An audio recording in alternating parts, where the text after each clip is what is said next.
ಚಿಕ್ಕಬಳ್ಳಾಪುರ ಕ್ಷೇತ್ರದ ಶಾಸಕ ಪ್ರದೀಪ್ ಈಶ್ವರ್ ಅವರು ತಮ್ಮ 2 ವರ್ಷದ ಅವಧಿಯ ರಿಪೋರ್ಟ್ ಕಾರ್ಡ್ ಅನ್ನು ರಿಲೀಸ್ ಮಾಡಿದ್ದಾರೆ. ಜೊತೆಗೆ ಬಿಜೆಪಿ ಎಂಪಿಯ ರಿಪೋರ್ಟ್ ಕಾರ್ಡ್ ಬಿಡುಗಡೆ ಮಾಡುವಂತೆ ಸವಾಲನ್ನು ಹಾಕಿದ್ದಾರೆ. 6 ತಿಂಗಳ ಕಾಲ ಸಮಯವನ್ನು ಕೊಡ್ತೀನಿ, ಬಿಜೆಪಿ ಸಂಸದರು ರಿಪೋರ್ಟ್ ಕಾರ್ಡ್ ಕೊಡ್ಲಿ, ಇಲ್ಲಾಂದ್ರೆ ನಾನೇ ಬಿಜೆಪಿ ಸಂಸದರ ಮನೆಗೆ ಹೋಗಿ ರಿಪೋರ್ಟ್ ಕಾರ್ಡ್ ಕೇಳ್ತೀನಿ ಅಂತ ಹೇಳಿದ್ದಾರೆ. ಬೆಂಗಳೂರಿನ ಖಾಸಗಿ ಹೋಟೆಲ್ನಲ್ಲಿ ಇವತ್ತು ಸುದ್ದಿಗೋಷ್ಠಿ ಮಾತನಾಡಿದ್ರು.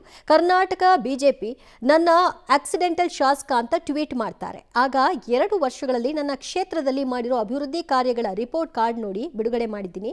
ಇಲ್ಲಿಯವರೆಗೂ 137 ಹಳ್ಳಿಗಳಲ್ಲಿ ಭೇಟಿ ಕೊಟ್ಟಿದ್ದೀನಿ. ನನ್ನ ಕ್ಷೇತ್ರದ ಎಲ್ಲಾ ಮನೆಗಳಿಗೂ ಕೂಡ QR ಕೋಡ್ ಅನ್ನು ಅಂಟಿಸಿದ್ದೀನಿ. QR ಕೋಡ್ ಆಧಾರದ ಮೇಲೆ ಬರುವಂತಹ ದೂರುಗಳನ್ನು ತೆಗೆದುಕೊಂಡು ಇಲ್ಲಿಯವರೆಗೂ 5,000 ಸಮಸ್ಯೆಗಳನ್ನು ಇತ್ಯರ್ಥಪಡಿಸಿದ್ದೀನಿ. ಪ್ರತಿ ಊರಿಗೆ ನಮ್ಮ ಶಾಸಕರು ಕಾರ್ಯಕ್ರಮ ಮಾಡ್ತಾ ಇದ್ದೀನಿ. ನಗರ ಪ್ರದೇಶದಲ್ಲಿ ನಮಸ್ತೆ ಪ್ರದೀಪ್ ಈಶ್ವರ್ ಅಂತ ಕಾರ್ಯಕ್ರಮ ಮಾಡಿ ಸಮಸ್ಯೆ ಆಲಿಸ್ತಾ ಇದ್ದೀನಿ. ಅಮ್ಮ ಆಂಬ್ಯುಲೆನ್ಸ್ ಸೇವೆಯನ್ನ ಮಾಡೋ ಮೂಲಕವಾಗಿ 5,000ಕ್ಕೂ ಹೆಚ್ಚು ರೋಗಿಗಳಿಗೆ ಚಿಕಿತ್ಸೆಯನ್ನು ಕೊಡಿಸಲಾಗಿದೆ. 2,000ಕ್ಕೂ ಹೆಚ್ಚು ವಿದ್ಯಾರ್ಥಿಗಳಿಗೆ ಟೆಸ್ಟ್ ಸೀರೀಸ್ ಮಾಡಿಸ್ತಾ ಇದ್ದೀನಿ. ಪ್ರತಿ ಭಾನುವಾರ ಹೆಲ್ತ್ ಕ್ಯಾಂಪ್ ಮಾಡ್ತಾ ಇದ್ದೀನಿ. ನನ್ನ ಕಾರು ನನ್ನ ಮನೆ ಎಲ್ಲ EMI ನಲ್ಲಿ ನಡೀತಾ ಇರೋದು. 2027ರಲ್ಲಿ ಎತ್ತಿನಹೊಳೆ ಯೋಜನೆ ತರೋದು ನನ್ನ ಕನಸಾಗಿದೆ. 500 ಕೋಟಿ ಅನುದಾನಕ್ಕೆ ಮನವಿಯನ್ನ ಇಟ್ಟಿದ್ದೀನಿ. ಬಿಜೆಪಿ ಸಂಸದರು ಏನ್ ಮಾಡಿದ್ದಾರೆ? ಕರ್ನಾಟಕ ಬಿಜೆಪಿ ನಮ್ಮ ಸಂಸದರ ರಿಪೋರ್ಟ್ ಕಾರ್ಡ್ ಅನ್ನ ಬಿಡುಗಡೆ ಮಾಡಲಿ ಅಂತ ಆಗ್ರಹಿಸಿದ್ರು. ನನಗೂ ಸೋಷಿಯಲ್ ರೆಸ್ಪಾನ್ಸಿಬಿಲಿಟಿ ಇರುತ್ತಲ್ಲ. ನಾನು ಎಲೆಕ್ಷನ್ಗಿಂತ ಮುಂಚೆ ನಾನು ತಂದೆ ತಾಯಿನ ಕಳ್ಕೊಂಡು ಒಂದು ಅನಾಥ ಹುಡುಗ ಎಲೆಕ್ಷನ್ಗೆ ಕಂಟೆಸ್ಟ್ ಮಾಡಿದ್ದು. ನನ್ನ ಗೆಲುವು ರಾಜ್ಯಕ್ಕೆ ದೇಶಕ್ಕೆ ಇನ್ಸ್ಪಿರೇಷನ್.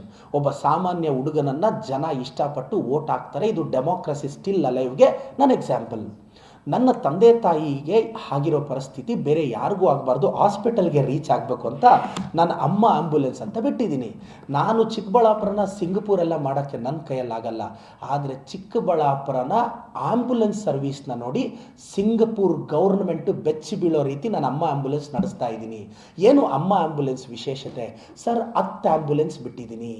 10 ಆಂಬ್ಯುಲೆನ್ಸ್ ದುಡ್ಡು ನನ್ನದು, ಅದಕ್ಕೆ ಹಾಕ್ಸೋ ಡೀಸೆಲ್ ನನ್ನದು.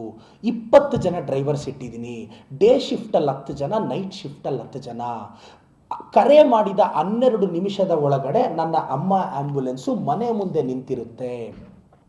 ಒಬ್ಬರ ಹತ್ರ ₹1 ತಗೊಳ್ಳಲ್ಲ, ಟಿಪ್ಸ್ ತಗೊಳ್ಳಲ್ಲ. ನನ್ನ ಆಂಬ್ಯುಲೆನ್ಸ್ ಡ್ರೈವರ್ ಕಾಫಿ ಕೂಡ ಕುಡಿಯಲ್ಲ. ಯಾಕೆಂದರೆ ತುಂಬ ಬಡವರು ಇರ್ತಾರೆ, ₹100 ಕಷ್ಟ ಇರೋರು ಇರ್ತಾರೆ. ಇವತ್ತು ಚಿಕ್ಕಬಳ್ಳಾಪುರದಿಂದ ವೆಂಟಿಲೇಟರ್ ಇರೋ ಆಂಬ್ಯುಲೆನ್ಸು ಬೆಂಗಳೂರಿಗೆ ಬರಬೇಕು ಅಂದರೆ 8-10 ಸಾವಿರ ಬೇಕು.